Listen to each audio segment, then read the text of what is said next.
Welcome back to Solve Crimes with Rick and Gavin, and part 2 of Who Killed Carol, Ascot and West 4th. In part 1 of the episode Who Killed Carol, we went over the basic details of the brutal murder of 22-year-old Carol Beth Hilburn on November 14, 1970 in Sacramento, California. We also went over the circumstances that led to Solve Crimes presenting a brand new suspect to Sacramento law enforcement. If you haven't already seen part 1 of Who Killed Carol, you may want to go back and take a look at that one. In this episode, we take you along as Carol's birth daughter, Lynda, visits for the very first time the place where Carol's body was discovered. On Lynda's suggestion, we visited the site on the 50th anniversary to the day of Carol's murder. A short time afterwards, we talk with Lynda about her experience being at the site as well as her hopes for finally solving her birth mother's murder. Before we get into the site visit and interview with Lynda, we have something very emotional and exclusive to share with all of you from Lynda herself. Trust me, you won't want to miss it. This is Solve Crimes with Rick and Gavin.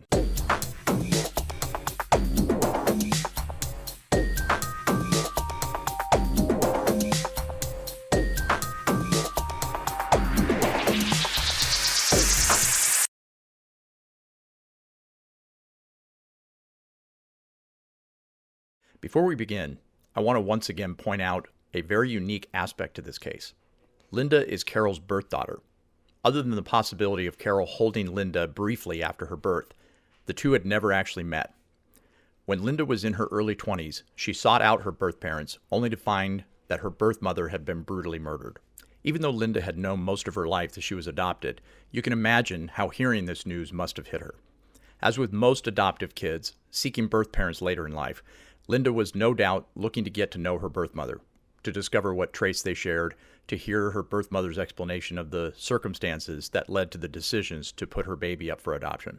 Lynda never got that opportunity, and it did bring up many emotions that would come up strong periodically throughout Lynda's life, especially when Lynda experienced life events like marriage and having children of her own. When Lynda first reached out to us at the end of last summer, we all clicked, and she immediately entrusted Gavin and I with some deeply emotional things. One of those items was a poem that Lynda had written to Carol during a time when she was deeply feeling Carol's loss and the manner of her death. Lynda decided to lean into her feelings one night and wrote this poem while her family slept. Lynda was also wonderful enough to actually read this poem just for this episode. I can see you in a stranger. I can see you in my dreams. I can see you on a crowded street. I see you laying there weak. I see your eyes shut, your body beaten. I can't, though, see your future. He took your future from your young present. He stole our chance to meet in my someday. I can see me protecting you from your early departure, that you not leave us too soon. That may make me whole. Today, as just a portion of me that I am, I may be whole at the sight of you, alive in my today. You see me from where you are, don't you? That gives me hope. I never got to see you. Oh, I'm wrong. I did see you. You saw me, then we said goodbye. At a moment I knew you, I suppose, but I never met you. Oh, I'm wrong. I did meet you. You met me, then we said goodbye. I wonder now, did you kiss me, my soft cheek? Did you? Did you hold me like I hold you now? Did you even know how? Someone might have told you it would be wrong if you held me too long. You might fall in love with to whom you belong. It makes love and belonging my greatest challenge. All those I need to hold close, I push away with a haste. I beg myself to trust more, though it's difficult finding that belonging door. A tear, one in just a million I've had for you, nearly hit the floor. I stopped it with my hand, and now I'll wait for more. My journey through understanding is a trip I take alone. Though you've held my hand a time or two, you have held my heart even more. Say you'll always love me. Say you'll be the one who meets me at heaven's gate. You're an angel to me, my very own special angel, Will you let me be yours? So Gavin, we've been kind of involved in this case for a little while now, and it's been a very emotional case considering Lynda's involvement in her connection with the victim, right? And it sure has. In fact, this case really was kind of a side case for us, right? We noted that it had happened. We knew that it had happened, but we were so deeply dug into the Judy Hockery case that it was just something that we might take a look at until Lynda reached out to us. Right, because before that, like with a lot of these cases, there wasn't a lot of info on that case. That's correct. She opened a lot of doors by reaching out to us, and we utilized her connection with the victim to get information, and she had some information that we didn't have access to. So yeah, it really turned into a much more complicated thing. But we got to know Lynda and work with her and that kind of thing. So what's your take on the poems that we just heard? I mean, as I read them before, and as I listened to her actually reading them in her own voice, mm-hmm. the thing that came to me was just the struggle, the difficulty in, I guess, wanting and deeply desiring your whole life to know who you are, to have a personal relationship with the person who brought you into the world. Right. We know that Lynda has terrific parents who adopted her, but she wanted to know who she was. She wanted to have a relationship with her mother, and to find out in such, I guess, obtuse way and just a sudden way that her mother had died, and had died in such under horrible circumstances. Yeah. And if people didn't really feel that. We have an interview with Lynda a few videos ago on our channel, and I distinctly remember that she had gotten in touch with her maternal aunt and was told bluntly that her mom was dead. The aunt not knowing, I don't think, who Lynda was, and then she was told by the aunt where she was interred, and she had gone there, and the people at the funeral home just handed her a newspaper article which totally in detail described what happened to Carol. So that's a pretty hard way to find those details out. And it is a hard way, and it's really, well, it's beautiful to know that she let that out somehow in her own private time. Right. She let that out, and that she was willing to share that with us, and she wrote it with everybody many moons ago. So that's why she told me when we recorded the audio for her, reading the poem, she said, "I'm not going to lose it." She goes, "I've been reading these quite a bit, so I'm going to, so she's kind of disconnected from it to the point where she can read it like that. But the info in it is pretty heavy duty. It is. And again, I can't thank her enough for letting us share that with the world. That was pretty big. One of the, I think the biggest things that you and I try really hard to do is to let people understand that our victims in these cases are people, and they're important, and they're valued, and they're loved. And, when somebody does something so egregious to somebody else, like a murder, they take away so much, not just from that person, but from everybody else. Right. Look at how it's affected Lynda's entire life. Regardless of how people feel, nobody can really understand what it feels like to be adopted unless you've been adopted, right? And some people are more sensitive than others, and Lynda's definitely a sensitive person. She's got a lot of feels, and she, so this is what she's had to go through, those emotions, and what was in that poem she wrote, many years ago, and she was going through those emotions, and I can only imagine.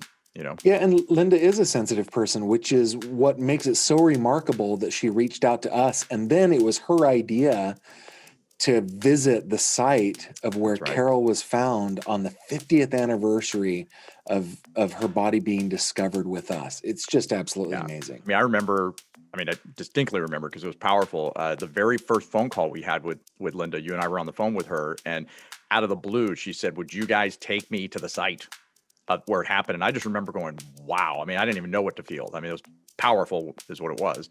It was. But like you said, it's amazing that she, entrusted us in something so personal. And that, that footage is coming up next, and it's very emotional. And after we go to the site, I interview Lynda in a couple different spots, and the stuff that she says is amazing. She's very candid and very open with us, and she knows that those are the things, getting people emotionally vested in these victims, like how we present these cases, is really what's going to solve these cases. It gets people, really into the cases and makes them think, and they talk about it and they share the video, and that's really, these older cases like this, 50 years, that's how they're going to be solved. It does, and it is. And Lynda isn't the only one who has reached out to us on these old cases. This is proving to be effective time and again. And anyway, very grateful that Lynda has trusted us with that, and we really hope that with her help we can get this case solved. Yep. Well, let's move on and show some video of the day that we took her to the site where Carol's body was found. When we first met Lynda, she asked a favor of us. She asked if we would take her to the place where her birth mother, Carol's body, had been found. Pretty heavy stuff. We were naturally very honored that Lynda felt that comfortable with us, and we felt the heaviness of how that day would be an emotional one for her. At Lynda's suggestion, we brought along a small crew to record Lynda's visit to the spot that she had thought about nearly her entire adult life. No one, certainly not Lynda, knew how she would react finally seeing it in person. Rio Linda was a small rural suburb of Sacramento in 1970, and it still is in 2021. Not much has changed here in 50 plus years, even though Sacramento's city limit is only a few miles away. One thing that has bothered Gavin and I is this. Why this field? Why not the dozens of fields between Lloyd Hickey's 40 Grand Club in North Sacramento and where he left her? We started this footage off at the nearest main road to give you a sense of how odd it seems that a killer would have driven so far back off of the main roads to dump Carol's body.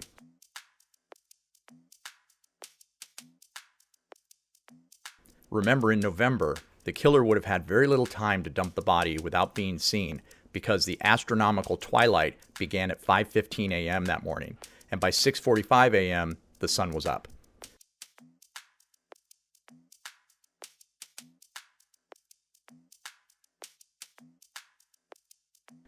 It's possible that the killer was somewhat panicked since the sun was coming up and he had a dead body in his vehicle. He could have kept driving the back roads until he was out of eyesight of anyone. The fact that he left her only 30 feet or so from the road when he could have easily taken her deeper into the field may be because he wanted to just get out of there as the sun was coming up.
Good enough for me. What's going through your mind?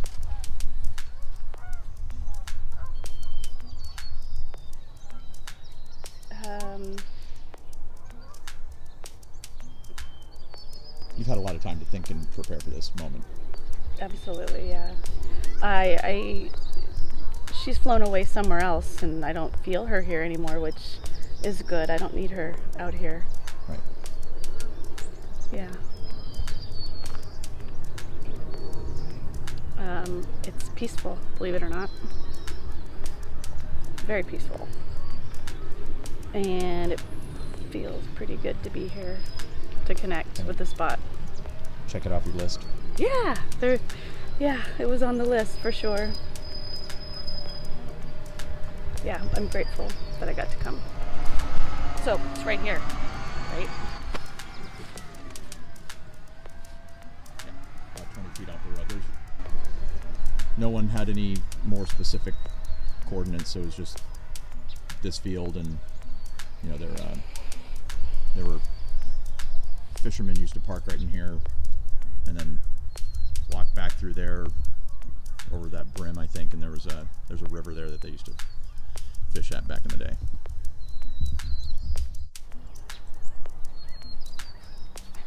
So is this how you pictured it? I'm ready to go. Okay, all right, let's go.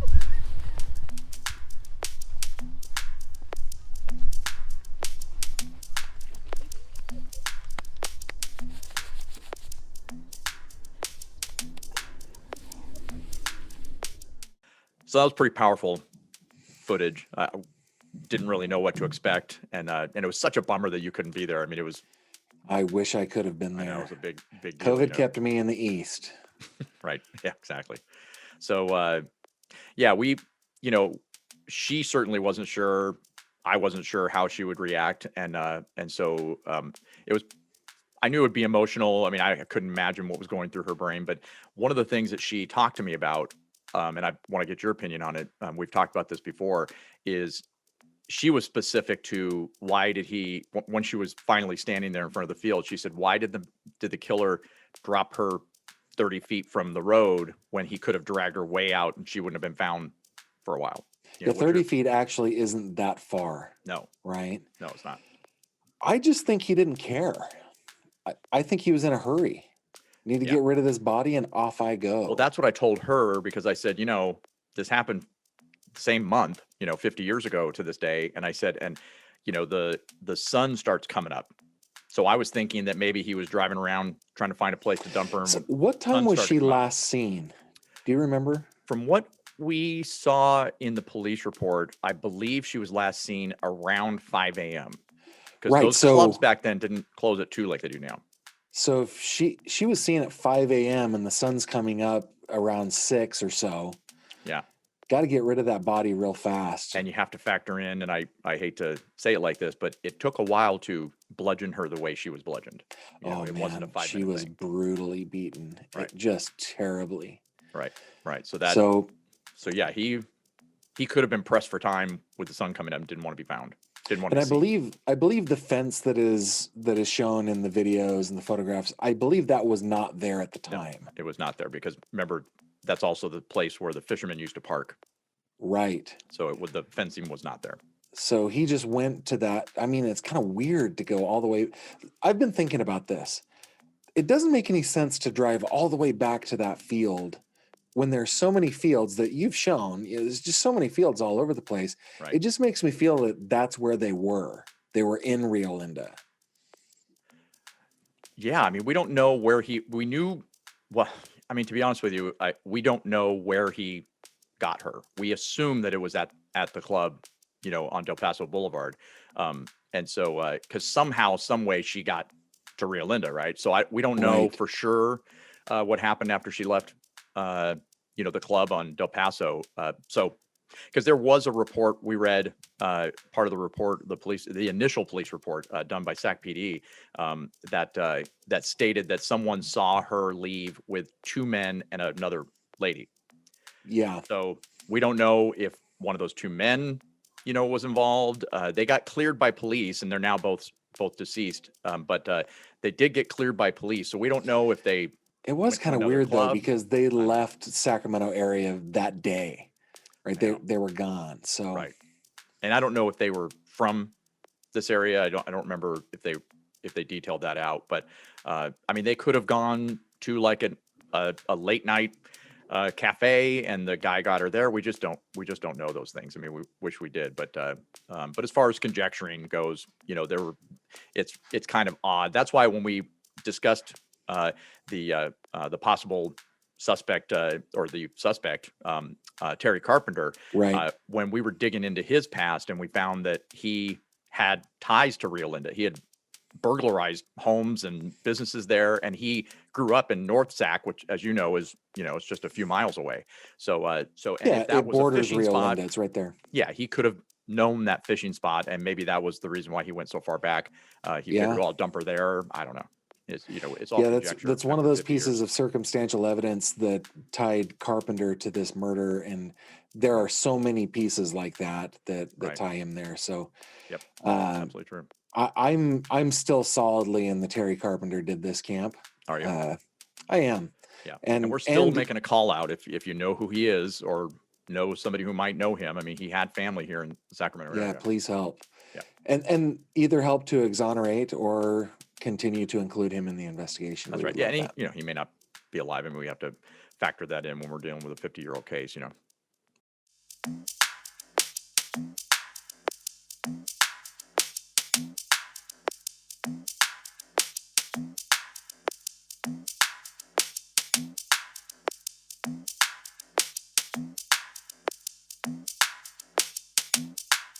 Going to the site where my birth mother's body was left, there at off of Ascot, I think it's Ascot Avenue, on the 50th anniversary of her death, was important to do for me, to honor her, to actually visualize her there. Saying that, or that said, she wasn't there, and I knew that. She had flown. She's gone. What was significant and absolutely beautiful was that there was new life. We were able to observe some cattle and their calves walk right across the spot where it is believed that she was left after her demise, after her homicide. It doesn't close anything. It opens up for me more hope. I know I've talked about hope before, and it's always good to have hope for the other ladies whose lives were taken, and hope for their families to have some clarity. Maybe if they choose closure, to have closure. I did not do much to prepare myself for getting out of the car and walking over to the fence line. I've had a long time to, let's just say, unprepare or not prepare. Because I think if I prepare, then I'm going to have expectations. And I didn't have expectations. I didn't have any expectations of how I would feel. I just knew as I approached this opportunity to go to that spot that I was going to allow myself space and grace, and that the people I surrounded myself with today on the 50th anniversary of her death would be the people that would allow me to be all the things I needed to be. When I approached the fence, I was doing pretty good. I was telling Rick that what really got me was the barbed wire.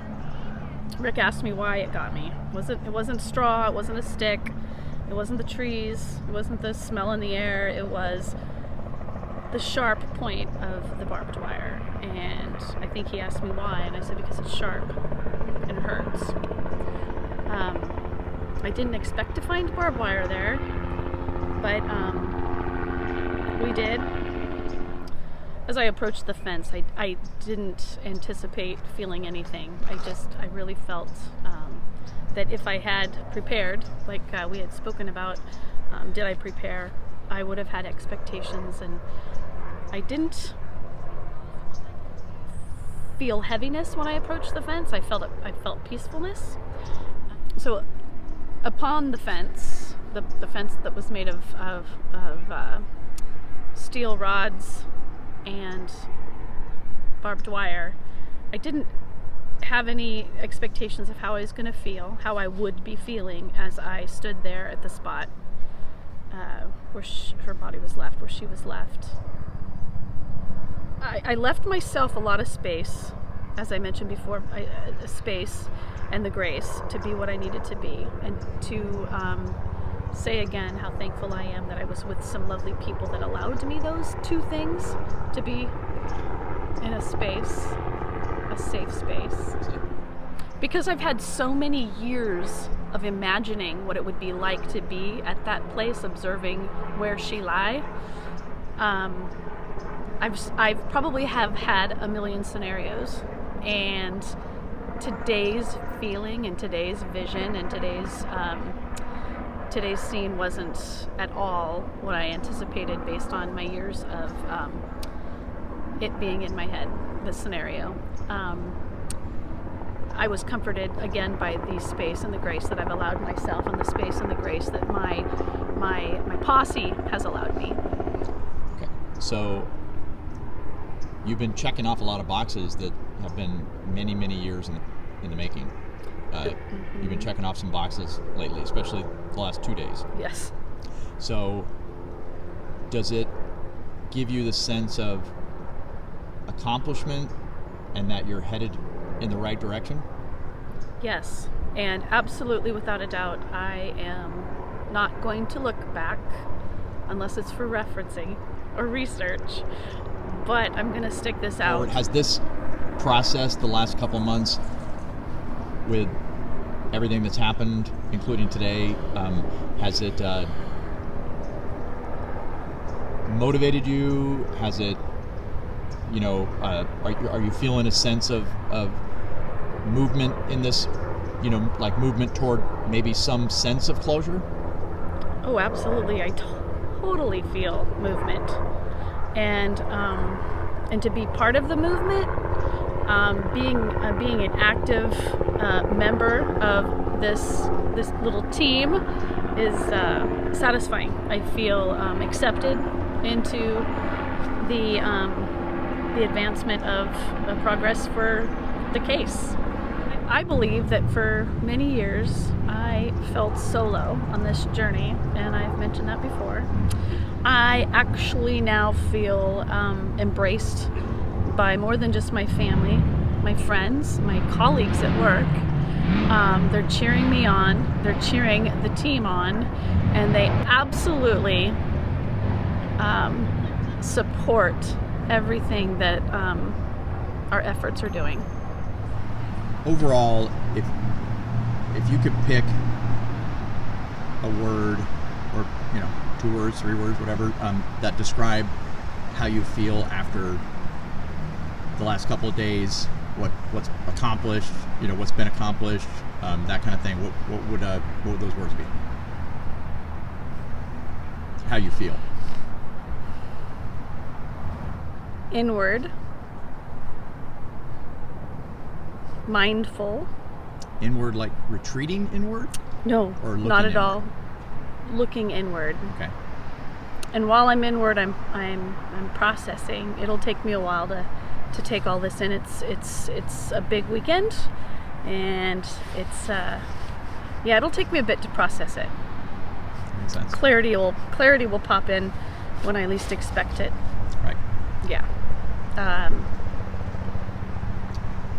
And again, I'll mention the word hope. We may have some more help and with this, and that is exciting. It feels like a warm blanket. I've never felt the warm blanket like I have felt it now. I feel like with the help of Rick and Gavin, it's given the family and my friends tangibility. It's just not something in my it's not just my story. There's something tangible that they can actually chew on and see me in, and then begin to understand it a little bit better. I'll never expect them to know how I feel. A very good feeling that I've had of lately is that of my former husband showing amazing support, and I'm so grateful for that, because he spent 22 years down the road that I've been on, and he was a trooper. Well, I'm sure he would like to see closure, not just for you, but just in general as well, right? Yes, that's excuse me. That is his personality is is of that, and he wants to see something that gives me feeling of peace, and I already feel peace, and that again is that warm blanket of support and the idea of the hope. So no, I am incredibly grateful at this very moment as I sit here and begin to reflect as 2/3 of my weekend is over. And tomorrow I'm looking forward to meeting Jan, who was once the roommate to my angel Carol, and hopefully we'll be able to maybe talk together, and hopefully she'll be able to give some light to you all, an insight into their life. I hope. It's been a long time, and I hope she can pull up some memories for us.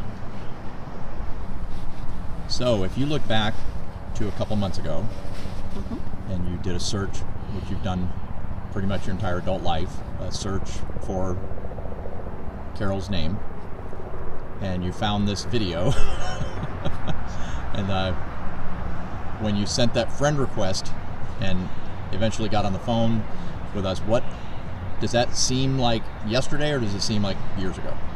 Oh my gosh, it's a rush. It feels like this morning. It feels like last week. It feels like yesterday.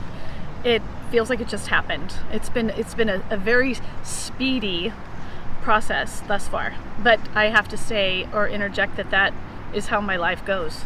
It's been that way. Yeah. So it feels like kind of a, without putting words in your mouth, like an emotional tractor beam pulling you forward. Absolutely. Or a Hoover vacuum sucking me in. Well, maybe that wasn't the analogy you were looking for, but no. Nope. I put my hat on backwards and we're going on. If you could say something to Carol after everything you've been through recently, what comes to mind?